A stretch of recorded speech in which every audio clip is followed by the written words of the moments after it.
me be able to get free TV channels, and it's the same premise for like FM radio too. If there's an FM station you really like to listen to, but you can't pick it up because you live in the middle of nowhere like me, you could also get a VHF antenna, because that's basically how FM works with VHF, right? So you set up a VHF antenna, directional, so you're able to pick up that station, as opposed to just using the telescopic antenna that's on the radio. So, I think that, not just shortwave, but all aspects of radio are important. And once you gain knowledge of how this works, and you're better able to help yourself, because a lot of what we do is works over radio signals, like cell phones, radios. You're picking up a transmission from a cell phone tower to your phone, you have no phone calls or browse the internet. So, once you gain knowledge of how this works, you're better able to, function in our technological advanced world, And when you don't have this technology, you can always rely on things like we talk about all the time, shortwave, AM and FM, things like that, to be able to, stay connected to the world and find out what's going on in your area and the rest of the world. With that being said, though, FM, VHF, UHF is very localized. As I talked about before, sporadic geese who are able to pick up stations from across the country, but that only happens like once in a while. And it was also a very cool thing about like analog television is you could pick up sporadic geese using your analog TV. Very I don't know, like the VHF band, so sometimes it happens on UHF as well, that I come across. But you can pick up stations, TV stations from across the country. And I talked about that around here, but I always thought it was like an interesting thing with that big antenna tower I have in the backyard. I was able to pick up channel 2, CIII. It was Global TV Toronto, but I guess they had a transmitter that was near Kingston, Ontario. And I was able to pick that up quite regularly. And sometimes it came in color, sometimes not, just because the signal was so weak. But that was analog. And I think I was picking that up back in like 2018. I was talking to another listener about that over email. And yeah, I do have a recording of that, so sometime I'll add that to my YouTube channel if I can find it. I think it's still in my desk.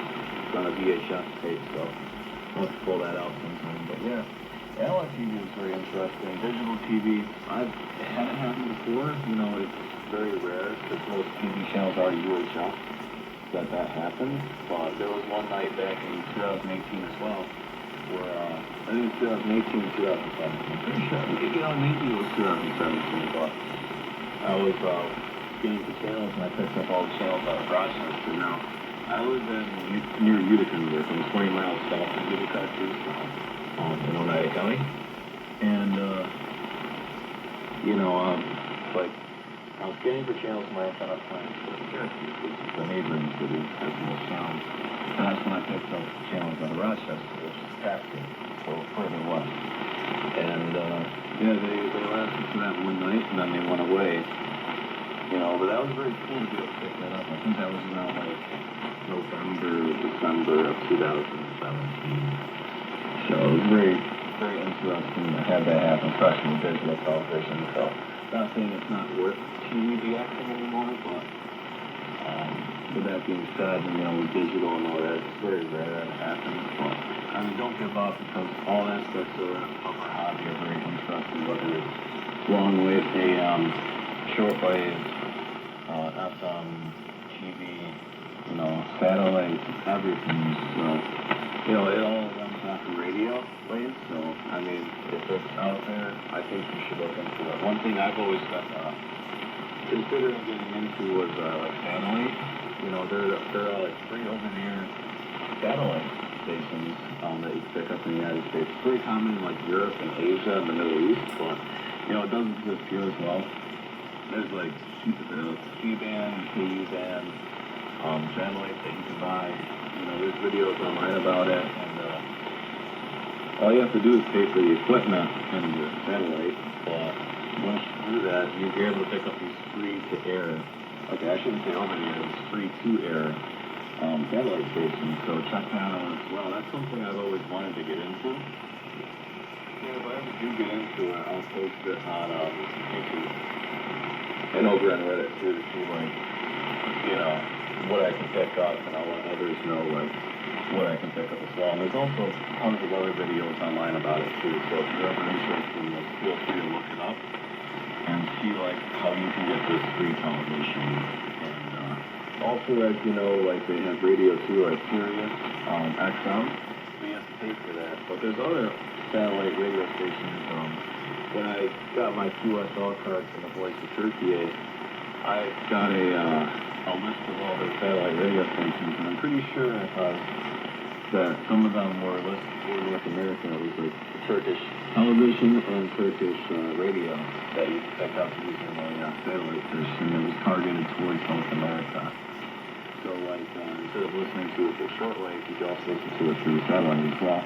As I said, I haven't got into it, but, you know, that option always exists too, so, but anyway, it's maybe not as interesting as shortwave, because, you know, with satellite, you kind of know what you're going to get, but, you know, sometimes you never know what you're going to get either, because I saw there's a YouTube channel where this guy, I think he's in Canada, picks up North Korean television with his satellite dishes. So, yeah, it's, you never know what you're going to get, you know. Our hobby is a wide expanse of frequencies, and, you know, you never know what's out there. I would monitor all frequencies, you know. But shortwave is the most interesting because of the way propagation works.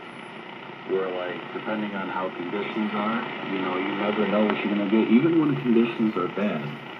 Even when there's, like, a solar storm, you know, you could be picking up signals and stations from areas that you don't normally do. Like, I remember the other night there was a solar storm, and usually I pick up the Voice of Turkey on 9770 kHz. There's usually it's an okay signal, maybe about an S9, you know, on a normal night with good conditions, you know, no solar activity and KP index of 1. But during that solar storm, I was getting like a plus 20, almost like plus 40 dB signal on 9770 kHz on Voice Turkey. And I'm like, oh, that's fine, conditions must be really good tonight. And I actually looked it up and I'm like, oh, conditions are actually really bad tonight. With that being said, the normally strong signal of the Radio Romania International on 11960 kilohertz was pretty weak that night, and that's not normal. So, yeah, you know, don't get discouraged when you see that conditions are bad, because sometimes conditions are just right for that thing that you don't usually pick up. So, yeah, well, with that being said, though, I conclude this segment, and on to the next one.